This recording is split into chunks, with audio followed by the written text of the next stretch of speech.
Welcome, ma'am. Welcome, Miss Kaur. Thank you. A good decision by the Prime Minister, you would say? I think today is a very auspicious day for us. It's Guru Nanak Dev Ji's Gurpurab today. And on this auspicious day, to have an announcement which the farmers have been sitting in against for over a year, for the three laws to be repealed, this decision that has come on this day today is a very big announcement. And I congratulate first every farmer who has been sitting in all kinds of weather, all kinds of hardship, all kinds of times with the corona there, and have not given up their fight for justice. Also, I congratulate all the people who have supported them. The first person politically to support them was Captain Amarinder Singh when he was Chief Minister and had the special session and withdrew all the three farm laws from the Punjab Assembly. And today, I thank the Prime Minister for having taken back these laws in favor of the farmers. I know there has been a long time. They have sat and had talks. Talks always take a while, and there is always an outcome, and we are very happy that there's a positive outcome, and we thank the Prime Minister, and I congratulate the farmers and everybody who supported them for this great victory that they have achieved. Right. Ma'am, I want to know from you or understand from you whether these protests were really in the larger interest of the farming community, given the potential economic benefits that could have come from these reform-oriented farm laws, and whether Captain Amarinder Singh actually saw it from the national security prism more than from the economic prism, actually.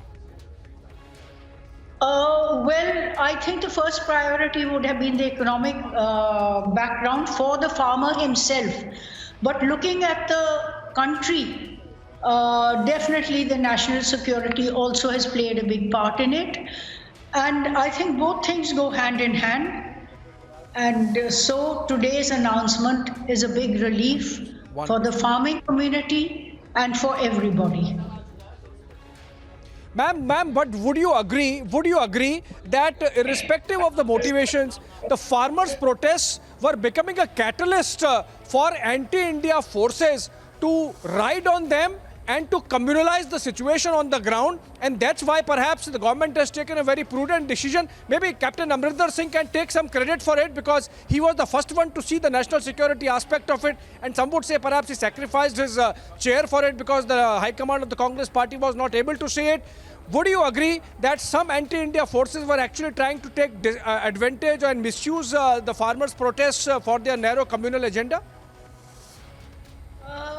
Actually, when there's a very big movement, there are a lot of anti-national forces that try and find their way in and take advantage of a situation, because these forces cannot work alone. They have to have some cover.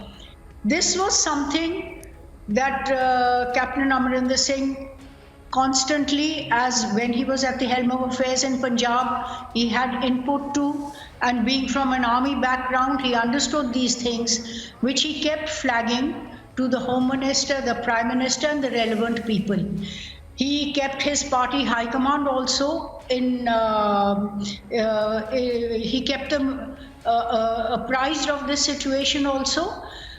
And I think along with very, very strongly supporting the farmer movement, this was another very strong issue that he flagged with the central government. Ma'am, no doubt, I'd like to ask about whether or not you view this as having been completed, because when former Punjab Chief Minister Captain Amrinder Singh, he indicated that he may ally with the BJP if the farmers' considerations are taken into account, if this matter is resolved. And on the other hand, you have the 3 farm laws being repealed, but some of the farmer union leaders still say that they have a list of 9 demands, only 2 of them have been sorted. So where do you and where does Captain Amrinder Singh view this in terms of completion of what was asked for? Look, the first demand, as I understood, was the repealing of the 3 farm laws. They kept saying nothing short of that. So that has been done.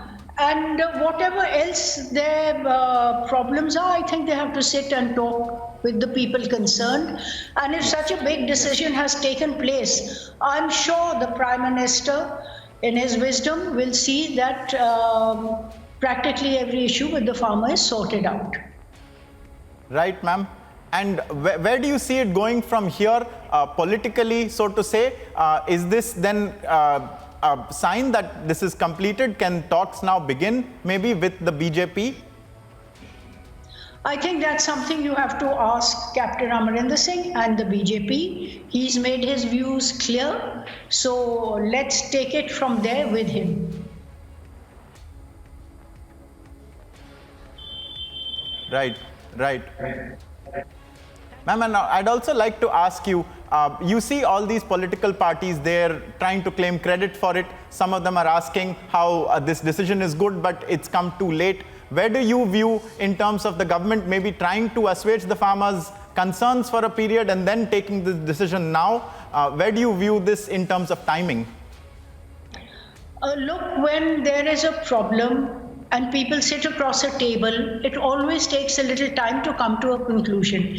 Everything is normally, every big decision in the world has always been sorted out across the table.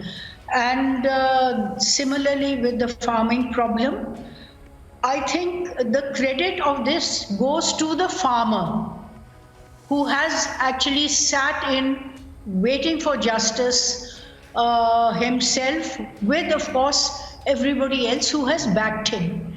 But the timing is up to how the 2 parties come to an agreement or don't come to agreement, how it pans out, because the government takes this decision. All I can say is that today, on this auspicious day of Gurpurab, to have a decision like this is very welcome, and we are very happy and thankful for it. Right, ma'am. Thank you so much. I think you sort of skirted the question of Captain Amrinder Singh and BJP coming together, but then you would agree that the protest should end now. Well, it'll be a good day when it ends and the farmers are satisfied.